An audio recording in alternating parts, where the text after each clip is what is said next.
I, 50 female, was married to a good man. I was his second wife. He had a son, 22 male. We will call him Mark, from his first marriage. Together we had a son, Chuck, 16 male, who has special needs. My husband passed 10 years ago. My husband had a life insurance policy for Mark for $500K as part of his divorce. I talked him into getting a policy for Chuck too. He got a $250K policy for him. But with Chuck's diagnosis and wanting to save for college for Mark, I asked my husband to also start individual savings for both boys. Before he passed, I looked at the accounts and he fessed up to giving Mark the savings over the years. Expensive clothes, phones, trips with friends to Disney, walking around money for a kid. My husband never told him no.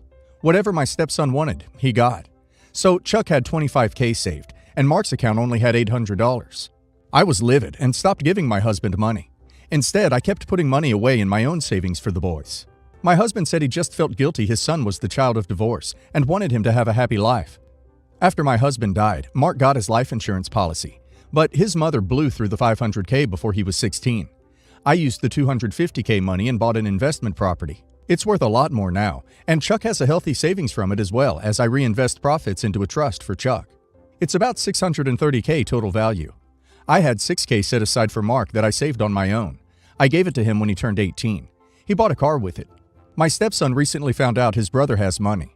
He lost another job, so he's been staying with a girlfriend because he doesn't get along with his mother's boyfriend.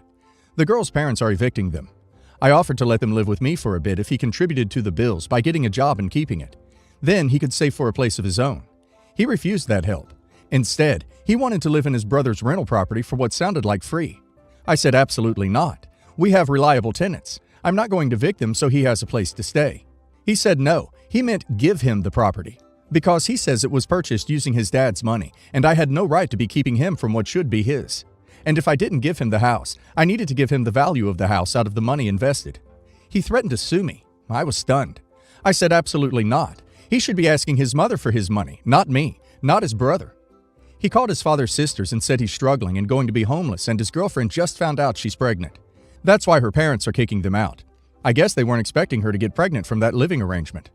He needs the money, and I'm being a greedy, evil stepmother according to him. They called me an a-hole and heartless. Am I the a-hole? Not the a-hole. Mark needs to sue his mother. That money was for him, not her. He shouldn't expect a handout from you now. He got his money. It's not your fault his mom misused it. This is your son's money. Mark has no right to it, not the a-hole. If I'm understanding all of this correctly, then you are absolutely not the a-hole. The idea that you should just give him property because it was purchased with his dad's money is fundamentally flawed for two reasons. One, it wasn't bought with savings. It was purchased with a life insurance policy that was left in someone else's name. And two, it was purchased for a child who was also his father's.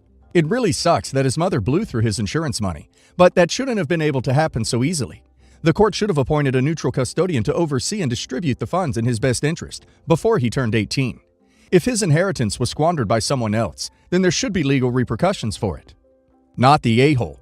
Tell everyone, including Mark, to talk to Mark's mom if they have a problem with the way Mark's inheritance was spent. To start, I'll talk about my brother and what he did. He was a real estate agent. I don't know about all of you, but around here, they cold call people asking if they are looking to sell their house. There was an old man who he and his agency had called. The man's family had a lawyer reach out to say the man was in the beginning stages of Alzheimer's disease to my brother's agency and a few others around here because of the calls. Even though my brother knew, he kept engaging with the man. He convinced him to sign papers to sell the house anyways, and there was other stuff too. Fraud, forgery, identity theft, and regular theft beyond the sale of the house. My brother got caught because there was a power of attorney for the man, and it all unraveled because he couldn't actually consent to the sale. My brother was arrested, convicted, and is going to be in prison for a long time now. I come into this because my dad's aunt never got married or had kids. In her will, she had 2 properties, and she left them to us. One is owned by me and my parents, and one by my brother and my parents. My brother lived in his place alone, and when he got arrested, he and my parents sold it to help pay for legal bills because of all the criminal, real estate, and civil lawsuit problems he had. I live in my property with my parents. When my dad's aunt died, I wasn't an adult yet, but my brother already was. I am 100% aware of how lucky I am, especially because the mortgage on it was already paid off. Now that my brother has been convicted, and every consult him and my parents have done say an appeal will fail, my parents want me to agree to sell this property so that we can move closer to the prison my brother is in, and so we have money for him to use to buy stuff from the prison shop while he is in there. I don't want to sell it, because the price of homes where my parents are moving means you would not be able to buy a property outright. Also, I don't want to move. I have lived here my entire life and all my friends are here, and so is my job. If I sold, I would have to find a place to rent. If I don't agree to sell, they can't sell without me. They could sell their stake to me, which I'm willing to do.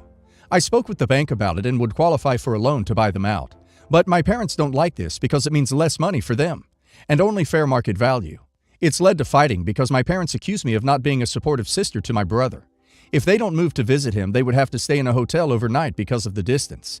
They have also delayed their own retirements by years and want to start over with a mortgage or to rent because of the move. If I didn't agree to sell, would it make me an a-hole? I love my brother, but I don't like what he did, and I think he belongs in prison. I just don't want to screw myself over because I know I am so lucky to have this property. Not the a-hole. Do not sell. Your brother made the mistake, so why should you have to suffer? If your parents want to move closer to his prison, good for them. Doesn't mean you have to completely change your life because he was a crook. Not the a-hole. If you legally don't have to sell it, you shouldn't be forced to. Like, that's literally why your brother is in prison. Not the a-hole. Your parents aren't acting with your best interest in mind, only what they want in your brother. The smart move is to buy them out, have the house for yourself, and they can figure out the rest on their own. You cannot be responsible for their or your brother's irresponsibility. They already sold one house, likely hundreds of thousands of dollars. Take care of yourself. Where possible, visit your brother and offer him moral support. Don't jeopardize your future for his crimes. My 31 male cousin, 28 male, is expecting his first child with his wife in December.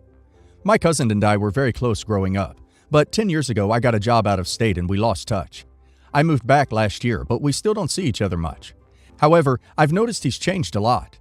They hosted their baby shower at an outdoor venue. I have a 6-month-old with sensitive skin, so we let them know we would go for a short while. My cousin's response was to just send wife home with baby and stay and party with them. Most of the men were drinking, while moms were looking after the kids or participating in the shower's games and activities.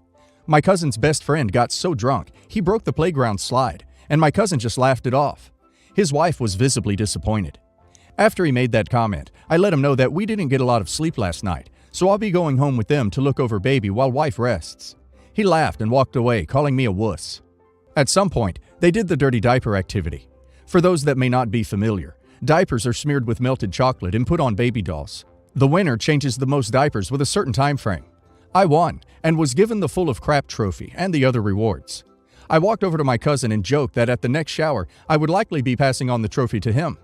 He laughed and said it was highly unlikely, as he won't be changing diapers. I, thinking we were joking, laughed it off, but after some back and forth, I realized he was serious. He actually told his wife that he would not be changing diapers or getting up at night as he works and she doesn't. Then proceeded to call me the witch of my marriage since I have to go home to babysit while wife sleeps. I said I'm a dad, not a babysitter, and walked away. Since we had a longish drive back home, my wife asked if I would change baby's diaper while she says goodbye. My cousin joked again about my wife ordering me around, doing her job for her, and having no backbone. I politely let him know that our son is not a job and it is both my wife and I's responsibility to take care of him. I said I don't see parenting duties as a burden, as I love my son and enjoy spending time with him. I said I felt bad for his wife for having a crappy partner, and his unborn child for having a half-hearted dad. I then asked if he is the kind of partner he'd want his unborn daughter to have, and if he's sure that's the example he wants to set. I didn't raise my voice, but a lot of guests noticed, which was not my intention. He just pushed me over the edge. I did get crap from my aunt for embarrassing him at his party. My mom said that even though I'm right, some things are better left unsaid, and I should let him and his wife work out their own issues. My wife agrees, but says maybe I should have waited to when others weren't around to talk to him. I feel bad for his wife and for ruining her shower, but I don't think I was in the wrong. Not the a-hole. If he can act like a misogynistic bore in public, you can comment on that fact in public. Not the a-hole for sure, but you probably should reach out to the mother-to-be. If you, even unintentionally, upset her during her celebration, it's a good idea to apologize, not to the husband for what you said, but to her for accidentally causing a scene. Not the a-hole. He embarrassed himself. I feel so bad for his wife and upcoming daughter. Hopefully she heard what you said and realizes it is not normal for her husband to provide zero support and never change a diaper.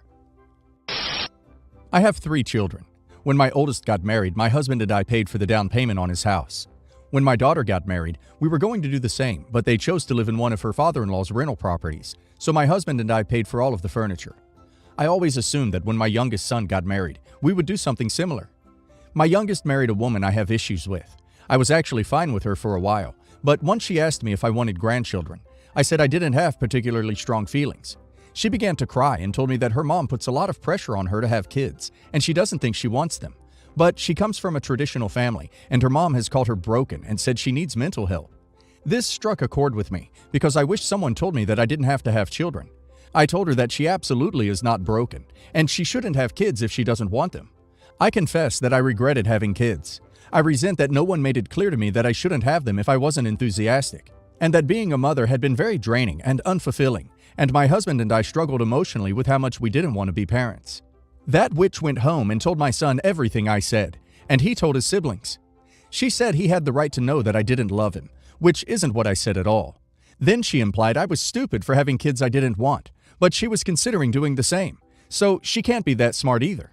This caused a lot of family drama, and I told her that I'll never forgive her and I'll never view her as family. They got married last year, and I bought them a $50 gift off of the registry. My son still brings it up on occasion, but I feel like I don't owe them a house when she betrayed me like that. Edit. No one is going to change my mind that this woman did something horrible, but I am going to buy my son a car so he doesn't have to be punished for what she did. So, first kid gets a house down payment, presumably something in the mid-5 figures. Second kid gets furniture, I'm assuming worth around $10K. Third kid gets $50? I don't think they needed her to tell them that you're an unenthusiastic parent that regrets ever having kids. Yes, the a-hole. Spot on, but I think the appropriate call here is everyone sucks here. Because OP told daughter-in-law something in extreme confidence when both parties were sharing a moment of emotional vulnerability. Daughter-in-law deliberately backstabbed OP. Edit. Daughter-in-law does have obligations to spouse over mother-in-law. Loyalty doesn't equal lying to spouse and saying your mom doesn't love you. Yes, the a-hole. Sorry, but telling your future daughter-in-law you regretted having children, including her future husband, is a pretty big bombshell to drop. You could have found a way to be supportive of her without saying you and your husband wish your kids never existed. That's something to share with your therapist, maybe your friends, but it's pretty devastating information to just put out there, and you don't put much thought into the fact that your future daughter-in-law had one of two awful options. Tell her husband, which will devastate your husband and anger you, or keep a massive secret from her husband for the rest of her life. You punished her for option 1, and that makes you an a-hole. Maybe she didn't put it delicately to your son. I assume you weren't there and just heard about it secondhand. But at least she was kind of on your side since she agrees with you. But there's no good way to let someone know your mother didn't want you from the moment you existed.